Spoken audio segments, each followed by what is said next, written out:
Good morning.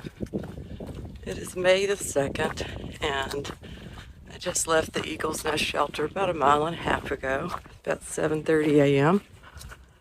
And I'm headed to Port Clinton just to eat at a restaurant. And the rest of the crew is behind me except for Big T. He's going to stay in Hamburg tonight and stay at a hotel and just rest a little bit. His bag is not rated for the temps that we are having, which is in the 30s at night. And I meant to give him my down jacket last night because I don't use it at night in my bag. And his feet had been really cold. And I hate that I forgot to do that. Knowing him, he would have declined, but it would have made me feel better, at least to offer. And I would have been as pushy as I could about it for him to do it. But it's an interesting night last night. I got into camp and we were at the picnic table, all having dinner, and got a text notification from my dad. And he doesn't text very often. If anything, he just calls, and we don't talk all that much on the phone. My mom and I talk to every day, but it's a different relationship with my dad. Just not that kind of thing where you want to talk every day. But anyway, I thought he probably had a question about one of their pets. I called him back when I got settled in my tent, and he told me something that I didn't expect to hear. He has cancer, and yeah, it was a blow. I know to him, he is 80. You won't find him more fit and just in better health other than cancer. 80-year-old man on the planet. He has always been a picture of health physically, and this is, cancer doesn't pick and choose who's the weakest or the healthiest. It doesn't care. But he has prostate cancer, which, you hear that and you're like, oh, well, I know a dozen men who have prostate cancer, and it's not a big deal. And generally, for cancer. But his is stage 4, meaning that his left is prostate. So it's not just your typical elevated PSA, run of the mill, let's monitor it, and something else will probably take you before this cancer does kind of cancer. Still cautiously optimistic that there are enough modalities of treatment these days to not maybe cure it, but control it, where he will live out the rest of his life as he should, and likely something else will be, what eventually sends him to the other side. But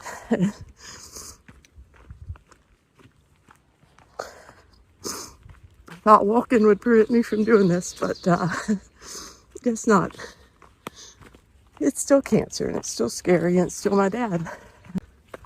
Fear and love, I once read, are the two emotions that we experience with everything in life. Everything else is an offshoot of it.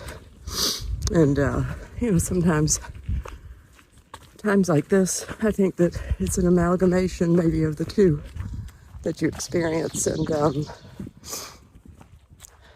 yeah. So by the time this video will show up on YouTube, it'll probably be several weeks after his diagnosis, and a lot will have evolved in terms of staging and treatment and prognosis. So I'll keep you in the loop, but maybe keep him in your prayers if you think about it. Speaking of prayers, Big T came over to my tent last night when he knew what I was dealing with, because I told Pocket Sport.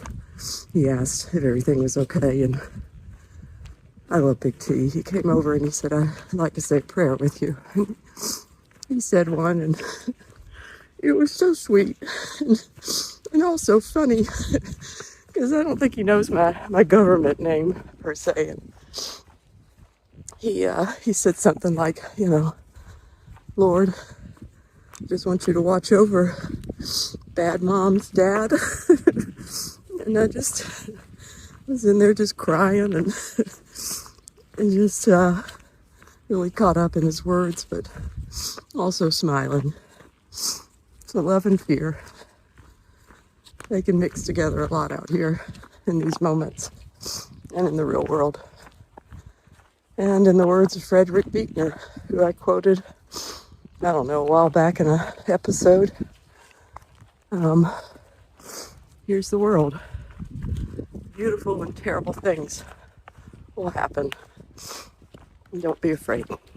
So today I'm going to try not to be afraid and to be hopeful, because hope to me is the most powerful word in the universe besides love. And send a lot of good vibes my dad's way down in North Georgia.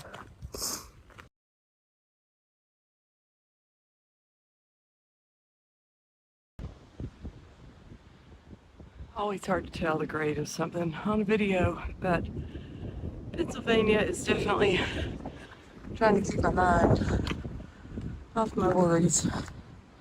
Just came up that it was rocky and steep, but days like today, things like that don't feel so hard, I guess. About 6 miles, 5 point something maybe, to Port Clinton.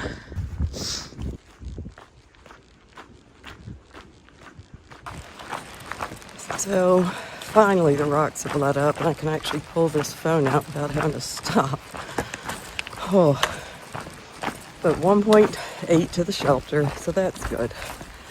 And despite being anxious today and worried and sad for my dad and all the things, it's been a good day. Walking always centers me. So we went into Port Clinton about halfway, well, not even halfway through the day, but 9 miles into a 24-mile day, and went to this little shop called the Peanut Shop, which I thought, well, this all like some nuts. They sold nuts, popcorn, candy. I mean, every candy I think that's ever been made. And fudge and chocolate covered pretzels, just all kinds of stuff. So I got a big bounty of stuff, and that kind of lifted my spirits. I got some popcorn, dried apple rings, 2 trail mixes, some peanut cluster thingies, and chocolate pretzels. That's a toffee one and an Oreo one, and dark chocolate covered pomegranate seeds. Dark chocolate covered peanuts.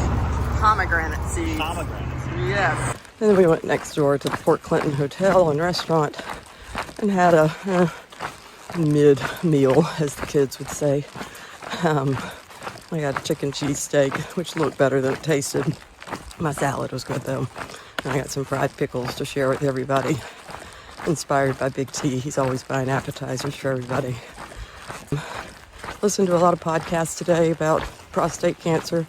Know a whole lot more. I trying to decide the next couple of days. I'm going home anyway on Wednesday, which is Sunday, Monday, Tuesday, 4 days from now. I could compress the next 3 days of hiking into 2, or 4 days, I guess, into 3, and get out a little bit earlier, but really not that much earlier. It'd probably get me home half a day earlier, but I want to go see my dad and take him some goodies that he likes, and maybe even be there for some of his appointments if the timing works. I'll be home through Sunday, and then I've got to drive back because I'm going to see a dear friend graduate from college. And then I'll be home again a couple weeks after that for my niece's wedding, my nephew's wedding, so I got to take a lot of time off trail in May. So, as Big T said, that was God's timing. I love that man. He's so kind. But anyway, decisions to make. Untouchable's grandmother is at the Cleveland Clinic. She is sick with some heart issues, so the timing may be good for him too, because I'm going to drive him to Harper's Ferry, where his car will be waiting. So, to be continued.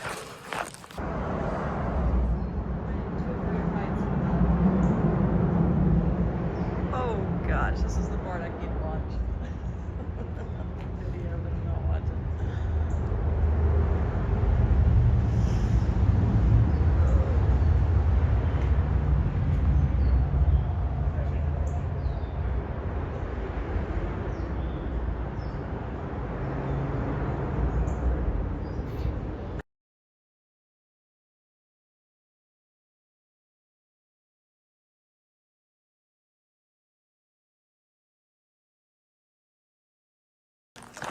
So almost to the Eckville shelter, which is going to be decommissioned, I hear. I'm glad I'll be one of the last hikers to get to stay here, but sad for future hikers. This is a kind of a sparse area with shelters, so it's glad it's here tonight.